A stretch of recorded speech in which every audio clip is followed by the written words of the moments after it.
बसून ना बाहेर. चल तुम्ही बर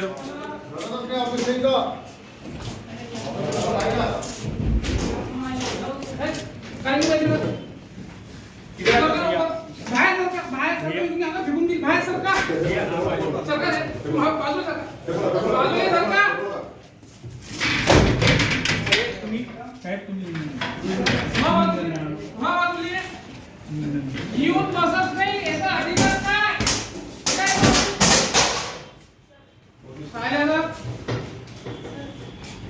आता ये ना 2 घंट्यात तिथं.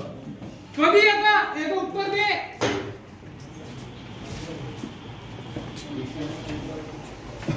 आणि बंद मारा ऑफिस. याच्या ऑफिसला कुलपा लावा. बंद होतंय. लावायचं ऑफिसला कुलपा. बंद करा ऑफिस याचा. काही अधिकाऱ्याची काही आहे का नाही, काही मान मर्यादा काही आहे का नाही?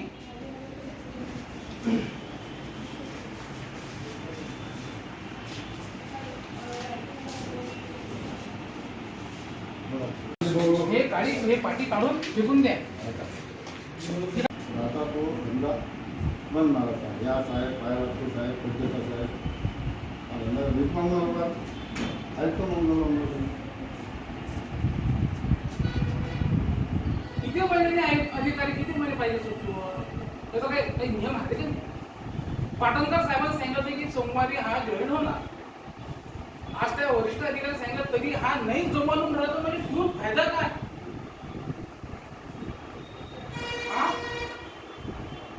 तुम्ही तुमच्या साहेबात ऐकत नाही का? साहेबांना कधी म्हणतात तुम्ही येत नाही का साहेबांच्या समजल्या ना?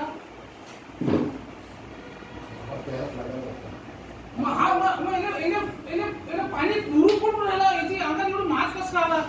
तो याला सांगितल्यानंतर सुद्धा येऊन गेला मास्क कुठून आला? म्हणजे कोणाचा आपला या माणसात?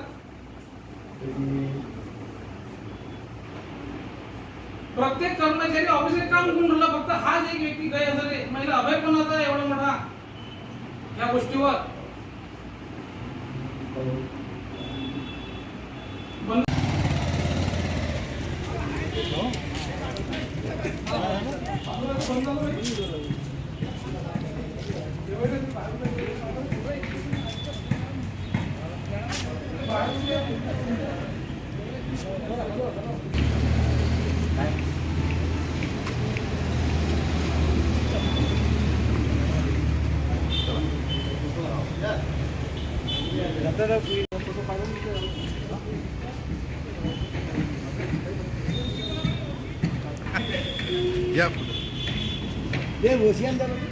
मी विशाल शामराव दंडगवाळ, कामगार जिल्हाध्यक्ष अकोला.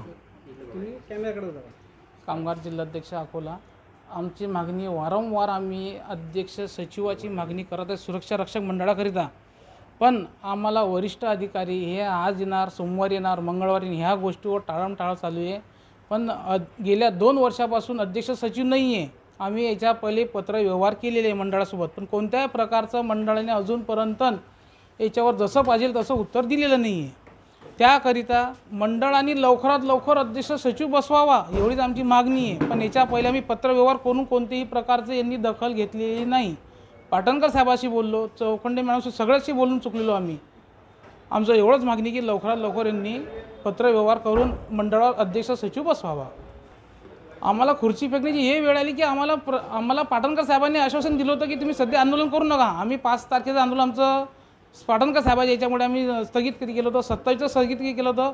पण आजच्या टायमात आम्हाला पाटण सोमवारी कोणत्याही परिस्थितीमध्ये सय्यद मोहसिन सय्यद साहेब जॉईंट होणार, पण ते कोणत्याही प्रकारचे जॉईंट झाले नाही. त्यांनी कोणत्याही प्रकारचा पत्रव्यवहार केला नाही आणि त्यांनी कोणाशी कॉन्टॅक्ट केला नाही. म्हणून ह्याकरिता सय्यद साहेबाची खुर्ची फेकण्यात आलेली आहे.